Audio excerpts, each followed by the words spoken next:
be cooking a low-fat corn spaghetti bolognese. And what I want to use is corn low-fat mince, and this is a 300 grams packet. It's frozen. And this is some home-grown tomatoes I want to use. Doesn't matter how many. You can 1 onion. And because this is quick and easy recipes, I'm going to use a bottle of spaghetti sauce mix.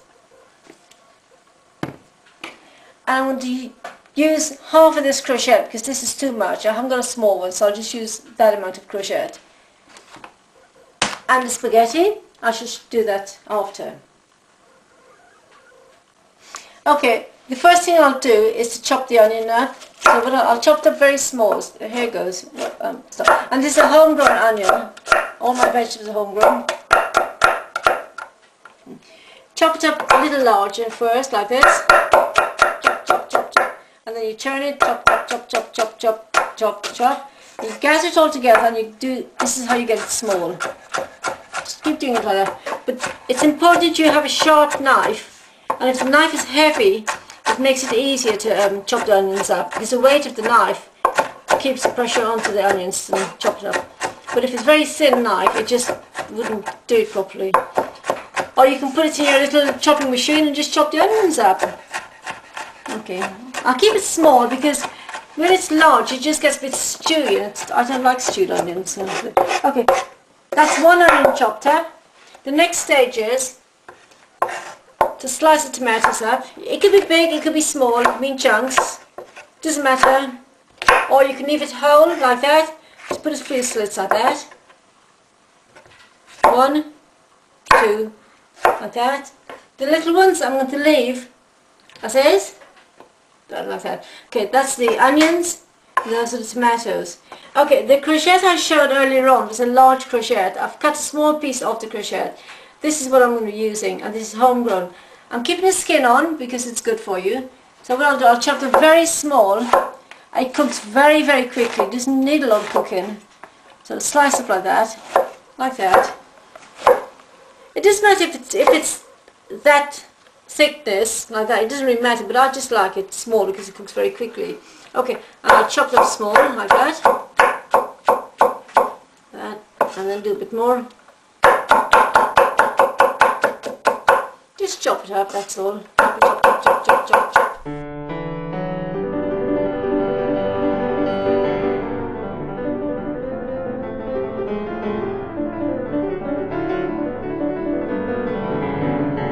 Okay, that's the courgettes done. So that is the onions, the tomatoes, the courgettes. The next stage is to take the onions to the wok, and I'll do that now. So I'll put some onions in a bowl, like that.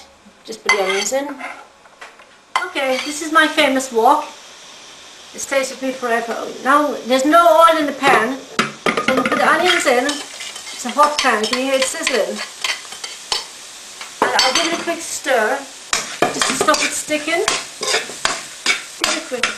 Well, while that's in there, I'm going to bring the courgettes to the pan.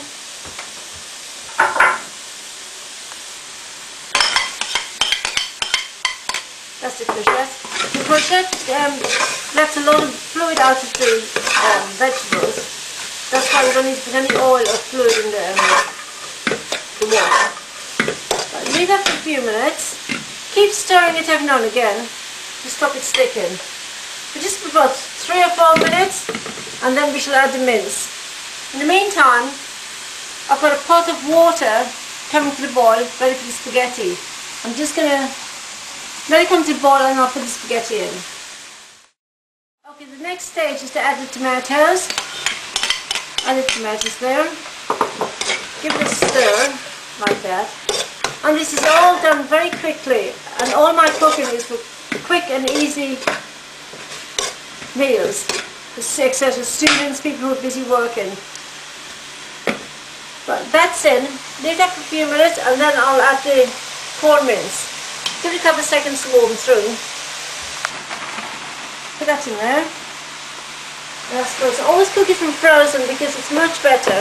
It stays loose, it doesn't go smushy, it lets a lot of fluid out. Okay, just keep stirring it, and you can see the tomatoes are still firm, because when you add the sauce, you just leave it simmer and everything will cook evenly. Now I'm going to add the sauce. This is a, let's have a look at the measurement of this. This is a 500 grams bottle of ragu spicy Bolognese sauce. Right, let's open the bottle.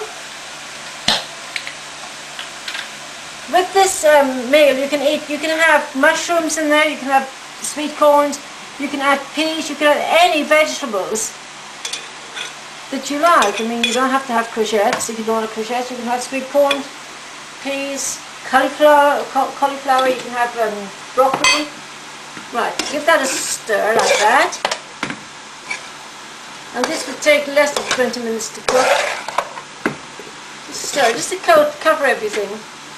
Just coat all the vegetables and the sauce. And waste not, want not. I shall rinse the bottle out with a little bit of water.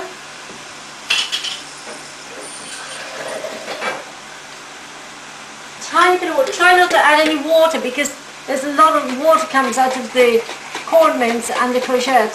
Just a little bit, just to wash the bottle out. So what I'll do, I'll put a tiny bit in there, like that, and the rest of it I shall tip it into the spaghetti water. See, it's clean, nothing's wasted. Okay. Give that a stir and then I'll add the spaghetti into water. Look at that. Doesn't that look nice? There's no fat there. The only fat there will be is if you add cheese at the end of your dinner. But what I normally do is have a salad on the side. And that's it, just leave that to simmer. But you must turn it down. Don't leave it on a high heat because it'll burn, because this corn mince burns very quickly. So once it comes to the boil, I should turn it down to number 1, a very, very low heat, like a simmering heat. Okay, I'll show you in a minute as that comes to boil. I shall add the spaghetti to water in the meantime that it's coming to boil.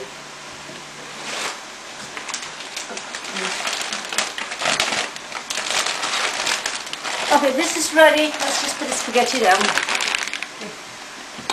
Right, this is ready to be turned down. You have to be very careful. Don't make it boil. Now that's ready. I'm going to turn the heat down right down to as low as you can get it. That's perfect. You don't need to add anything else to that. That is perfect. Just put a cover on that now, like that. And I should give you the time. I'm going to time it for cooking. So if I put it on half an hour, I should tell you the time how long it takes to cook. It must be very, very low heat, or else it will burn. And when it burns, it tastes bitter and it would be no good. I'll turn down this red spaghetti. Note, I didn't use any salt or pepper. You can add spices.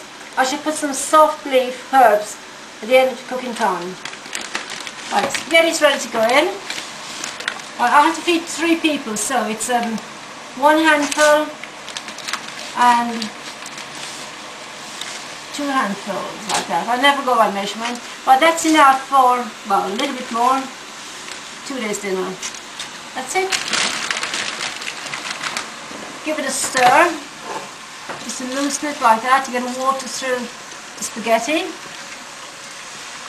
And actually, I'll add a little bit more spaghetti because it's always better the next day. It has 3 handfuls of spaghetti, and that's enough for 2 days dinner, which will be absolutely scrumptious the next day. Okay, bring that to the boil. When it comes to the boil, turn the heat off, cover it, test it about every 10 minutes. Perfect. You don't need it boiling all the time. Okay, the spaghetti, as you can see, it's boiling. Now what I'm going to do is turn the heat off completely, like that, and that'll carry on cooking. It doesn't need to be on a heat all the time. Keep testing it. Some people like it very soft, some people like it firm. Testing it, and when you're ready for it, then turn it off and strain it. That's ready. Give that a little bit of stir every now and again. But keep stirring it. And when the tomatoes are soft and the courgettes are soft, see that's a little bit firm, then that's done. But I should tell you how long this takes. I'm using a timer. Okay, this is a cucumber side dish I made earlier on. What it is, I've got 2 cucumbers in there, homegrown. It's a cucumber thinly sliced, and I've put a little bit of pepper, about 2 teaspoons of this hot pepper, because it's not very hot, but it's okay. And a tiny bit of salt, because what happens is salt lets the moisture out, all the water out of the cucumber. Put that amount of salt in there, okay? And then you sprinkle it over the cucumber, like so. And then what you have to do is put it in a colander with a bowl underneath, and all the moisture out of all the water out of the cucumber comes out. When it's drained, then this is what's left. See, there's no cucumber, there's no water in there at all. You leave it, and it's very, very nice. And that's a little side dish to go with the dinners. Okay, the spaghetti is done. I'm just going to strain it. Put it into the sink like that. Very carefully. You don't need to. Whoa! Let's see. That's done. Right, and then I should put it back into the pot. I'll put it in the pot with the colander so it carries on draining like that. Okay, this is all ready. If you just paste one of the tomatoes, see that is soft. It's cut in half. The courgette should be soft. If you want the courgette any softer, just leave it on for another about 5 or 10 minutes. See, that's in half. That's cut in half. So that's all done, ready to put in the plates. Okay, we shall get the spaghetti on the plate. Just see, you put the spaghetti in the plate like that. See, that's nice and loose, and that is with the heat turned off after bringing it to boil. Okay, that's turned off there. Put that in there on there. Make a centre, and make a hole in the centre of the spaghetti, so you can put that in there, and then we put sauce like that. A couple of whole tomatoes, a bit more tomato there, that's whole, and everything is absolutely scrunched, very quick and easy, ideal for students, people who are busy. It doesn't take very long, and it tastes absolutely delicious the next day. Okay, the only fat things you do is if you want some cheese, you grate the cheese on the top, pop it on the grill, brown it for a little bit, voila, all done.